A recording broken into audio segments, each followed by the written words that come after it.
How are you? Pretty good. Gentlemen. How are you doing, man? Welcome to the show. Hey, Arnez, what's up, homie? Show Rod your You in here playing? Hey, let me tell you something. I'm there. Let me tell you something. A woman that doesn't really work out will more than likely outlive most women that do work out. Yeah. Because I'm going to keep telling my wife that. look at hey, You ain't got to work is out. Nancy Reagan still alive? Yes. She never worked out a day in her life. No, remember, he wouldn't have died either. What's his name? George Burns. Yeah. Only real reason he died Smoked a cigar to the day he died. But he fell in a tub and hit his head one day. That's right. And that's after that is kind of what almost like a chain reaction. But he was what, 93? Yeah. 93. Didn't work out and smoked a cigar. Yeah. What's his name that just died? Had the Jack LaLanne. Jack LaLanne. Jack LaLanne.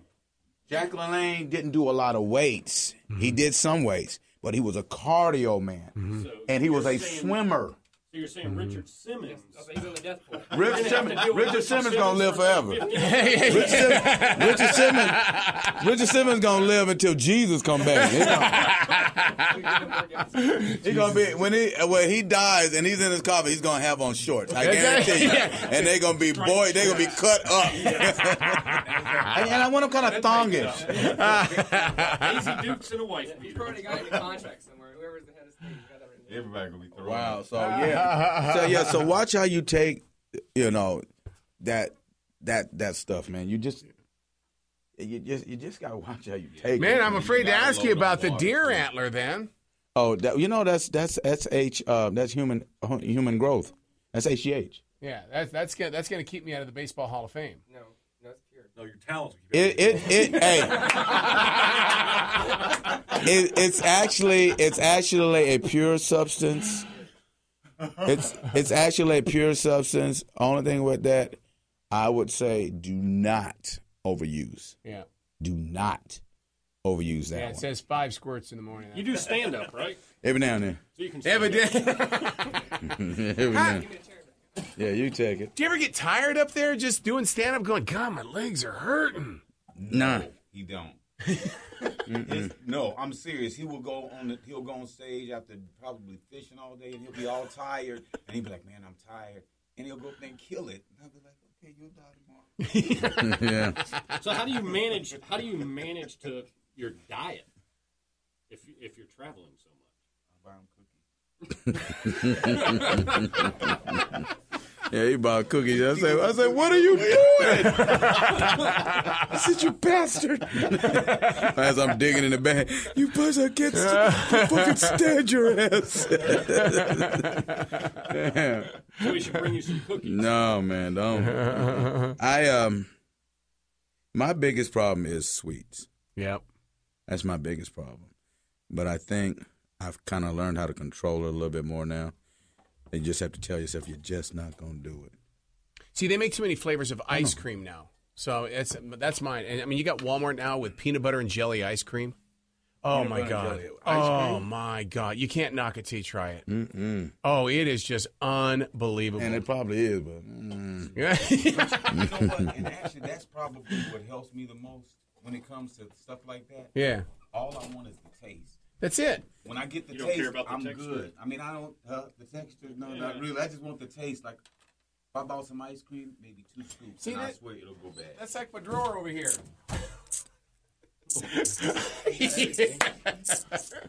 I got a pusher, man. It's a workout No, I'm going to pusher. tell you what I'm addicted to. That's good stuff. Yeah.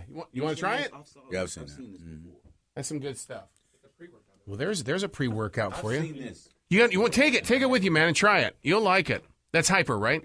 So will I be able to notice the first time, or do I need to take the other one? No, you'll like it. You'll feel it. That's what's good. See, we have a guy here at the radio station. He didn't get that. He didn't get I was trying to get the other Oh, you want to try it? You want the other one? All right. Yeah. Which one do you need? You mean the hyper? You need the same, yeah. Yeah. And you know what he's going to say next? He's like, when you're done with those, come see me. Oh, he comes in. When I get to the car, Arnez will say, "You know what? Your arteries are going to explode." Take those and then You know about these, don't you? Because you have a lot of random information in your head. So. Where's that random information come from? People that I know, experience of seeing what it can do, knowing the human body a little bit, being a cook, being a cardio person, just history of information, just certain things, Right. just knowing some things. And is that what feeds the comedy then? Because of your experiences? Yeah, comedy, defeating the experiences, just life in general. Period. Yeah. No matter because my life's journey, I think, has been totally different than a lot of people' life journey. Because I was an Army brat, so Really? yeah, man. So I was an Army brat. So my life's journey has been different. I've seen all elements of the world and met so many different people. And then I was a flight attendant. And then being a flight attendant, yeah, I know. Yeah, I say that in a rock station. Yeah, I was in a rock station. Dude, I know it already. Dude, you were a flight attendant? Dude, really? Dude, no way. We go from a Casey Kasem moment to all of a sudden. Imagine feeling something on you. this is good. I was surprised the electric guitar didn't come out on that part. You were the flight. He was a flight attendant. So the next guy that opens for you, it's going to be, and next, previous flight attendant. Yeah, he was a minister. Dude, I swear to God, my next question was going to be, so what stopped you from becoming the next Babyface to pick up a guitar and sing and all Nah, that? man. I love entertainment, and I'm kind of a little bit of a historian, and I love all types of music, all types of music, and so this is what I think engages me. Like my brother, I mean, of course, my brother's a black dude, but his favorite group was AC/DC. I'm like, are you out your mind, dude? Are you really? Mom is playing James Cleveland in the background on church Sunday, and you playing AC/DC in your room? What are you doing? Bringing the devil in God's house? What's wrong with you? Yeah, James did, didn't he? And my little birdie who left the door open, though, who left the drawers down. But so I love all types of music, man. I noticed y'all had a Beatles poster up there. As a kid, we used to sing the little Beatles songs and try to make fun, try to emulate a lot of things they did. So I think my life being as an Army brat, because my father was in the service, so being as an Army brat in the service allowed me to see life with a different pair of eyes, to where I could understand and love everybody, And I think it shows in my comedy, because a lot of times when I go into a character for some reason, it's just I try to make you see that character, not who I am and not the color of my skin, but that character. Yeah. Because like when I do a redneck, I don't think they see a black dude doing a redneck. They actually see the redneck, because it's not just doing them. It's you got to emulate how they are. Exactly. If you don't emulate the product, then the product is not, being shown right. Yeah. And I think that's what my type of physical comedy does. A lot of people try to compare me to Jerry Lewis, a little bit of Jim Carrey, Flip Wilson, but I think I kind of have that Flip Wilson. I love Flip Wilson. Yeah, Jerry Lewis, except without the hip pump. Ain't no hip pumps need here, darling. Yeah, you can tap on my thigh and you can get all the rods you need. Has anybody ever said Martin Lawrence?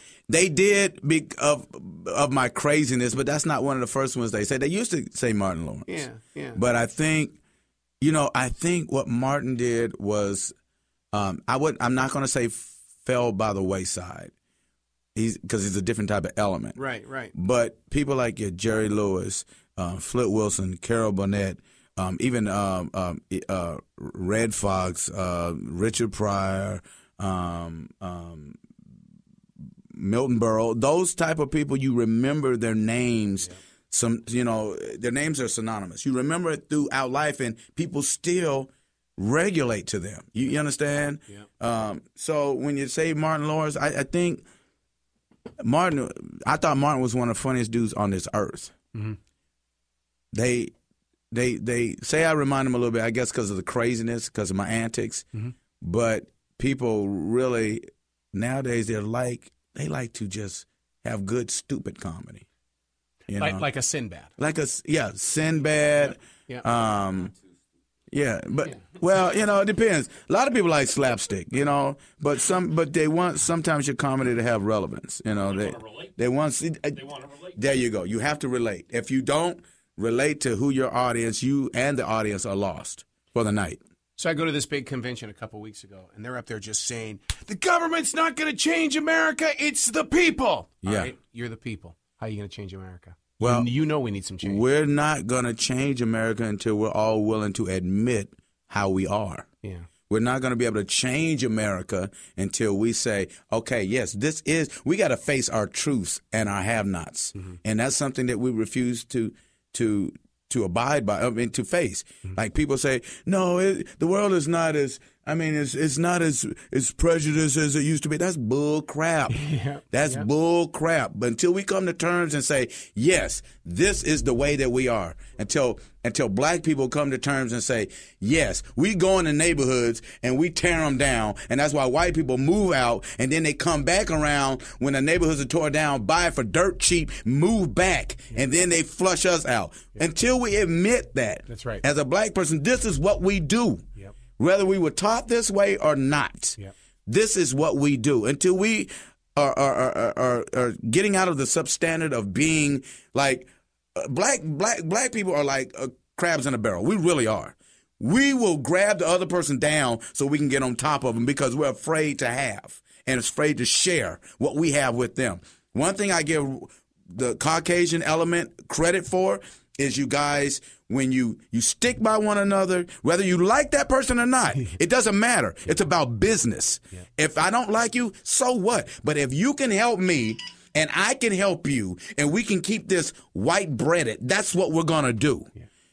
If black people, if I can help you, I may offer my help to you. But if you can help me, I just need you to help me. What black people do, we front. And I'm tired of us fronting. That's like a dude that has a cell phone, a antenna in his car. Remember those antennas you put? He'd have an antenna on his car, but he'd go to the phone booth to use the phone. We are so concerned with the bling bling of life. So do you feel it's gotten worse than what it was? I feel it's gotten worse because it's now gotten out of hand. That's why it's gotten worse. Can't embrace. We're too far out of the zone to retract because we allow things to get this bad.